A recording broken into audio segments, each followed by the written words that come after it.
Hi guys, I read the comments and I heard that a lot of people are really interested in a video to demonstrate the solo mode of the game, how the game plays solo and what are the rules, the additional rules that go with the solo mode. So I heard your comments and I'm really happy today that I'm going to show you how to play versus a solo AI, Sanctuary, the Keeper's Era, and spoiler alert, it is a very interesting solo game mode. It has a lot of cool things, it is tough, different difficulty levels, and also it is a true challenge. I really like it, but I'm giving my opinion right ahead. Join me on the table and I'll show you how to play solo versus an AI in Sanctuary, the Keeper's Era.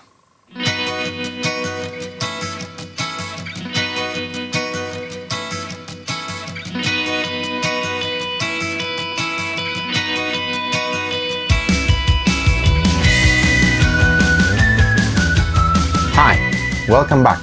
Upon popular request, we're going to show the rules of the solo play for Sanctuary, the Keeper's Era. This is very simple. If you have seen the previous video of how the game plays, it will make absolutely sense what you're doing. The rules are very easy to understand and get. Essentially, you're playing versus an AI. So let me get into the details and tell you how the solo version, the solo play mode of Sanctuary, the Keeper's Era plays. I'm sure you're going to like it the same way I did. Now, for the solo play mode, I'm going to follow the below structure of this video. We're going to discuss first for the components, then the winning conditions, then the enemy decks, the enemy elements, the enemy battlefield, the game setup, how the gameplay works, and some special card rules. And this is going to be shown via quick timestamps within the description of the video, so you can jump to whichever part you wish to see in more detail. Now I'm only going to describe the solo components. For the main components of the game, you can go and check the previous video that we did. So the components that you need for the solo mode are the following. First of all, you have on the left the Corruptor card, which is essentially the main boss that you need to defeat. Then you have the 4 construct cards that you can see on the right.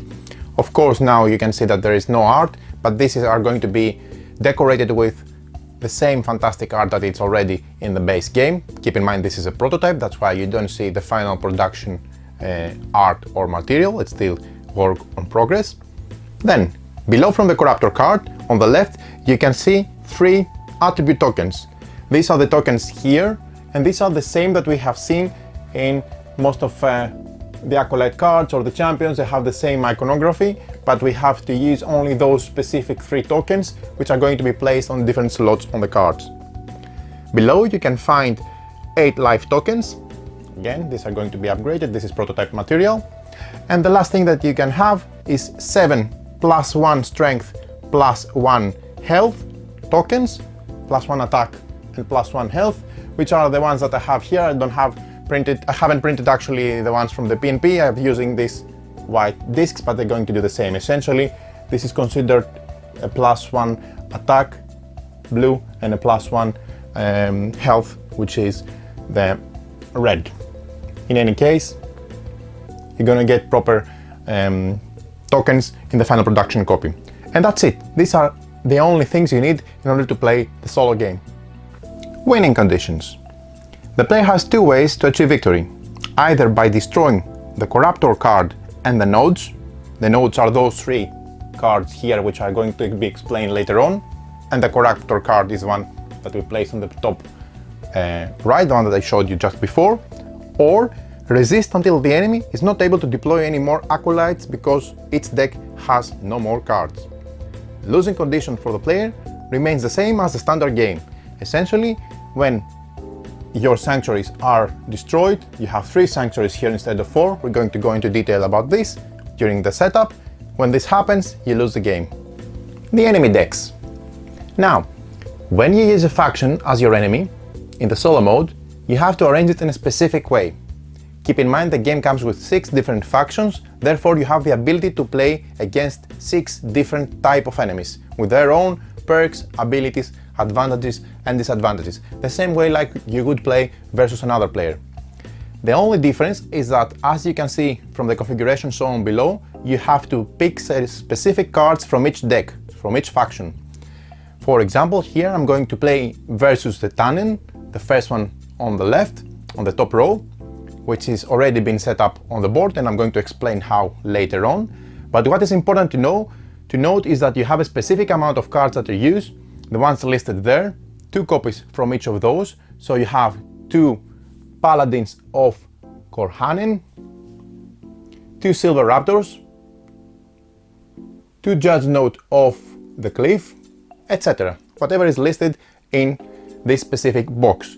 What is not included versus a solo AI is the champion card that you're not using it for sure, because it goes out, plus some additional the rituals that don't play versus the solo, and some acolytes that are not listed in the list in the box of this specific AI solo mode. So you take this out, and then once you sort your deck versus your solo opponent, this case is going to be Tannen, you're ready to go. In general, an enemy deck consists of 16 acolyte cards and is arranged with the following specific rules. As we said, you don't include any ritual cards, always we use all acolytes with a Reaper attribute, and we fill the missing spots with acolytes which have attack value greater than or equal than the health value. But in any case, everything is listed in the rulebook, so you can just follow what is listed there, pick it up, and have a preset faction AI solo opponent to face. In addition, the enemy will have a pile of 4 construct cards that we have seen before, beside the deck and a Corruptor card, and are placed outside the main battlefield. Now let's talk about the enemy elements. First of all, we have the attribute tokens. Remember, the attribute symbols were on the cards within the faction deck. Now these are additional separate tokens, which are the specific 3 attribute tokens that are going to be placed on different slots on, for example, the Corruptor card. There are 3 kinds of attribute tokens. We have the +1 on the left, we have the Zealous, and we have the Reaper. And these are shown on the bottom of your screen now. Then we have the constructs. Constructs are considered special unit cards with their own values of attack and health. Constructs can hold the +1 attack, +1 health tokens and additional life tokens. And all constructs have the Veil attribute. So you can get additional +1 attack and health. These are our custom-made tokens. You're going to have the specific tokens in the final production of the game, but also you can have additional life tokens, so their life can be increased with this as well. In any case, all of the constructs, as I have mentioned, they have by default the Veil attribute. Check the Veil attribute configuration and what it means from the previous video. Then we have the Corruptor. The Corruptor is a special unit card and the main foe of the player. In order to achieve victory in the solo mode, this one of your 2 conditions is to defeat the Corruptor. It's like the main boss. It is a unit with 2 attack and 2 health, and it begins the game with the 3 attribute tokens placed on the slots at the bottom of the card, as you can already see on your screen. The Corruptor also has the Veil attribute. Last but not least, we have the nodes, the ones placed horizontally in the middle row in front of your screen. The nodes are special cards, and the destruction is one of the 2 conditions to win the solo game. The other one was a Corruptor. In order to represent the nodes, we take 3 of the unused cards from the deck that we are fighting against, the Sanctuaries, and we put them face down, as it is shown now on your screen, and we place them in the spot where normally the Sanctuaries of the opponent would be placed. These are the nodes. The enemy battlefield. The enemy battlefield has only 1 row. At the same time, those units count both as attacking and defending units. Now that you can see the battlefield almost empty in front of you, I'm going to place units so that you can see the battlefield fully occupied, like we did before in the previous video. As you can see, this is a fully occupied battlefield. It doesn't have a 4x4 grid, it has a 3x3 grid. The player actually still has 2 rows. The bottom row is the defending row, but it only has 3 lanes, so we don't have the 4th Sanctuary. We're going to come back to this one. This is defending, and this is defending unit. The second row towards our opponent, the AI opponent, is the attacking row. This is an attacking unit, this is an attacking unit acolyte, and this is an attacking unit.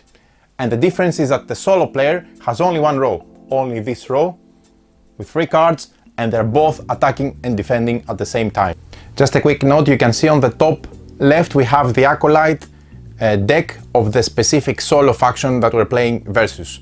Remember I showed you the box before with exactly the 16 cards of Acolytes that it's included in this solo modified faction deck for the Tannen. Let me deploy them in front of you so that you can see fully what they are. In this specific example, this is the army of Acolytes of my opponent, my solo opponent. I have 2 copies of each card. There are only Acolytes included, no rituals, no sanctuaries, we have them face down in the nodes, and no champion. On top of this Acolyte solo army, I have to face the Corruptor and the constructs. Now let's go to the game setup. The solo mode has only 3 lanes. This means that only 3 enemy units can be in the battlefield in the same time. Shuffle your deck and arrange the other game assets the same way they are described in the standard game, as we have shown in the previous video. In the solo mode, we have 3 lanes instead of 4, so we choose 3 of our 4 sanctuaries. I have already placed them here, and the 4th one goes back into the box. I can place them in any order I wish, meaning this can be first, this can be second, and this can be third, or another way around. Choose one of your arranged solo mode enemy deck. We have already chosen the Tannen. Pick the cards as we described before, shuffle it and place it on the table. You can see this is the deck located here. Then, alongside the solo mode enemy deck, you have to place the construct cards face down and next to it the Corruptor card. This is a construct pile. There are 4. We have already taken one from there and put it here face up. And this is a Corruptor card on the top right, and it is sitting next to the construct pile. Also, we have the 3 nodes, which are essentially always going to be facing down. It doesn't matter what they have in the opposite side of the card. And it is considered to be the nodes, the 3 nodes, and located where the normal sanctuaries would be placed. As we have already seen, we place the attribute tokens on the Corruptor card in this specific order. First we have the +1, then we have the Zealous in the second slot, and in the third slot we have the Reaper. Then we pick the first construct card from the construct pile and deploy it in the central lane in front of the central node. We put on it as many life tokens as described in the card. This one says 3, and then we include 3 tokens there. Another thing I like about this game is that it has 3 different levels of difficulty. You can play the easy mode, the normal mode, and the difficult mode. And this is very easy to set up, because what you need to do is, if you're playing the easy mode, you leave the nodes blank with nothing on top of them.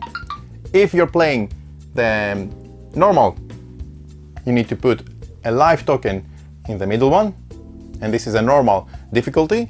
And if you're playing the difficult level, you need to put 1 health token on each of those 3 nodes, essentially making it very difficult and a unique challenge for you.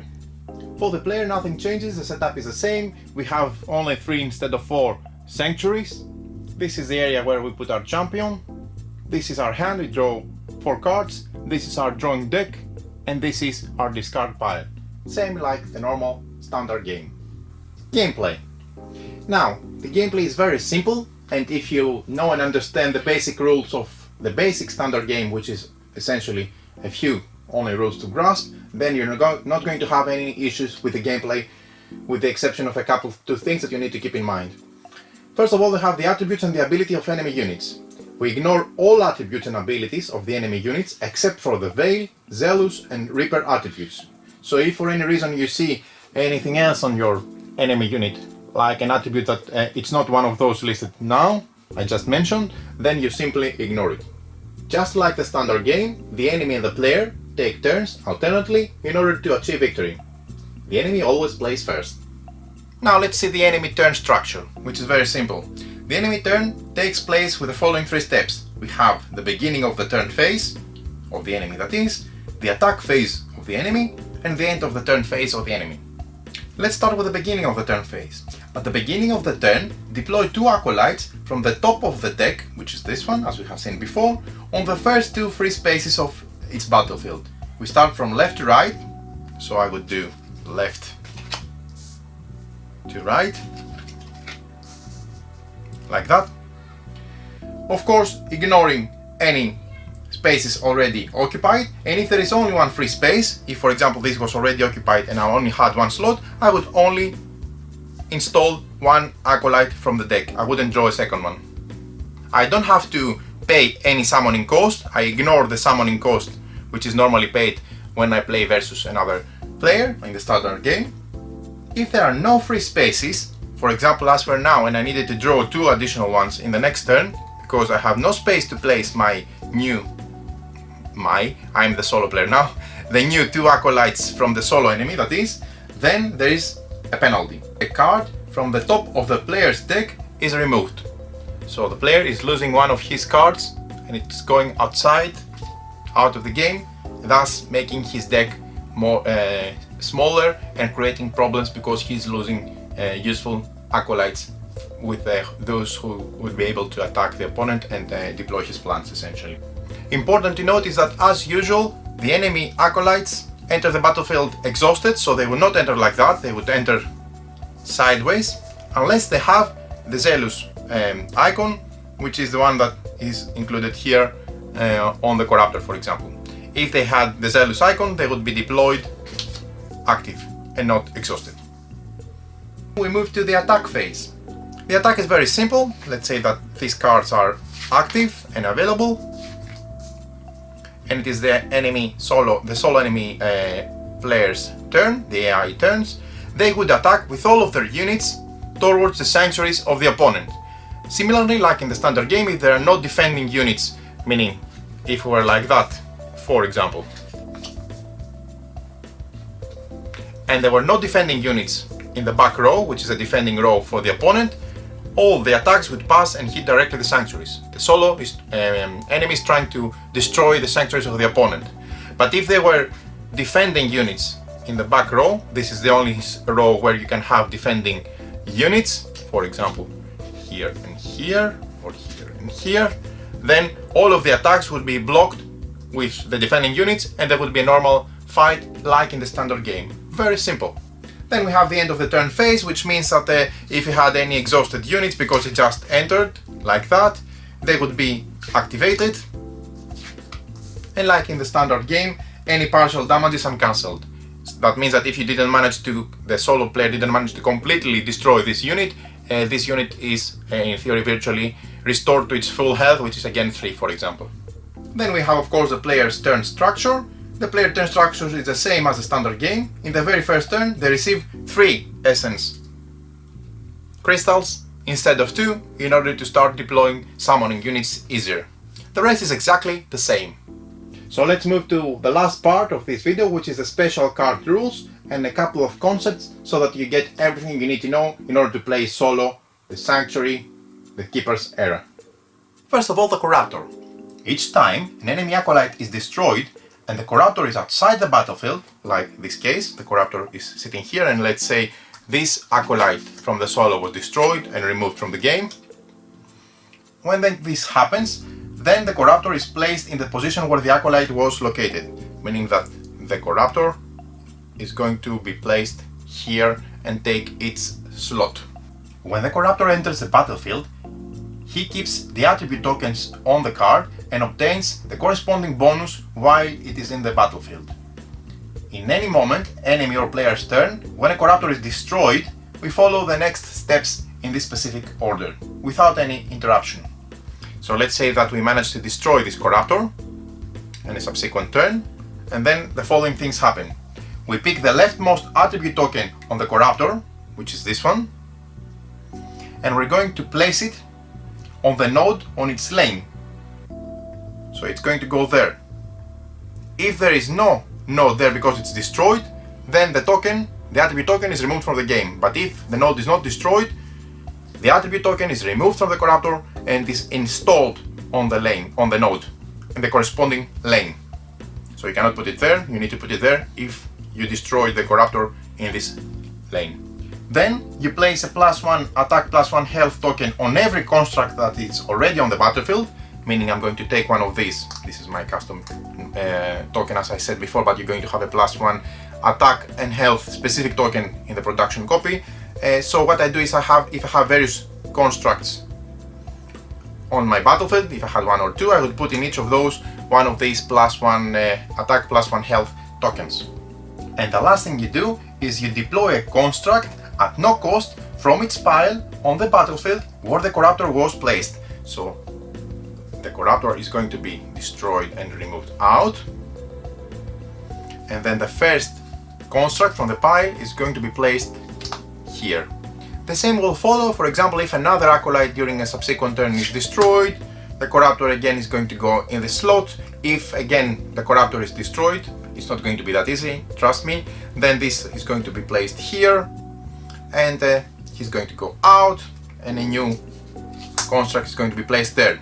If for some reason the corruptor has no more attribute tokens to install, to lose, then when he's destroyed for the last turn, for the last time, he is completely removed from the game, and you manage to banish him and you remove him from play. A word about the constructs. When a construct enters the battlefield, we place that many life tokens as described in the card. For example, when this construct entered, we need to place 2 life tokens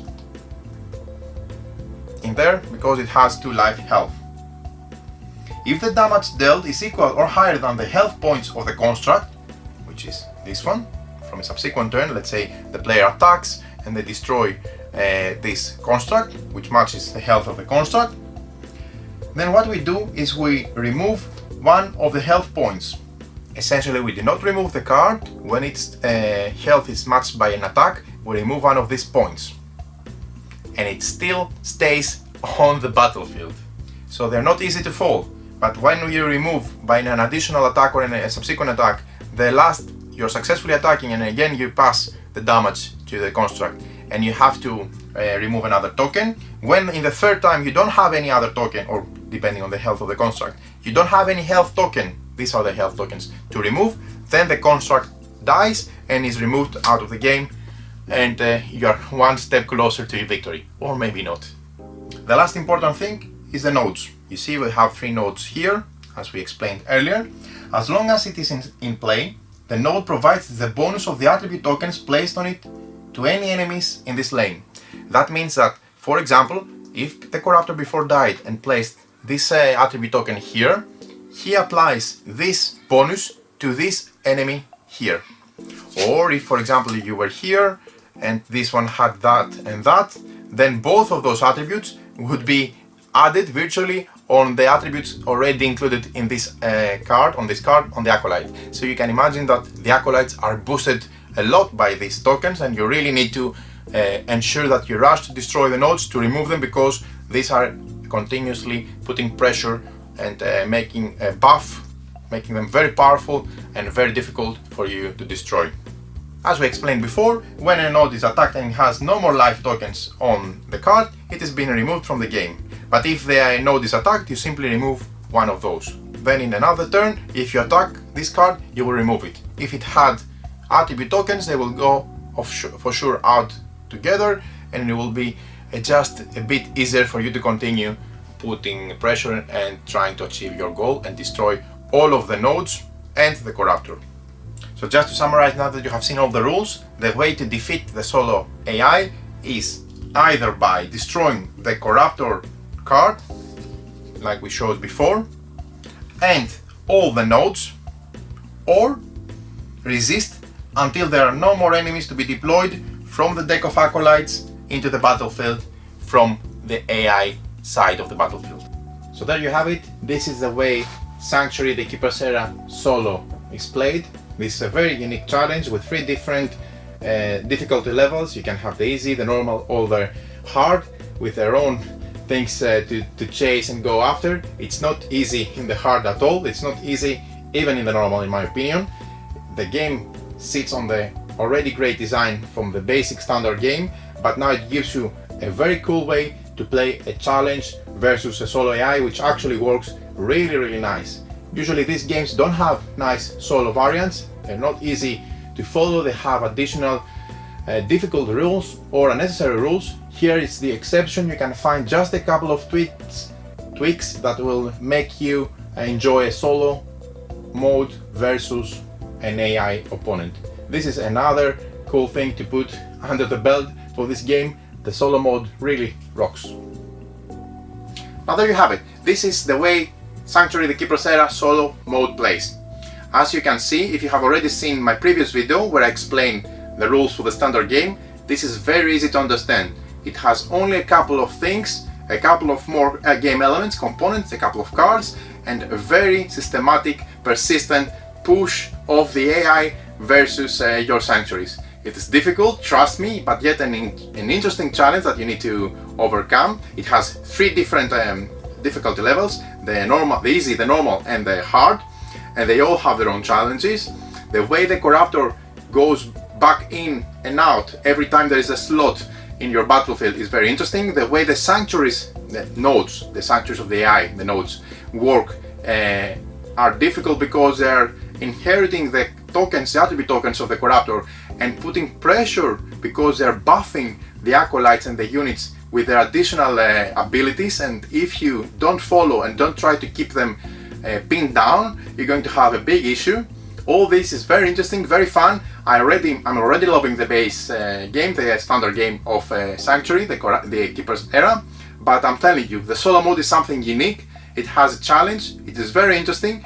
I'm really looking forward not only to try different factions, because if you play versus different factions, you have different things to go, because you have the different decks, but I'm also trying to mix and match different things. It's very interesting. I'm looking forward to see what else is going to be unlocked on the Kickstarter page. So I hope you enjoyed this video. Many thanks for watching.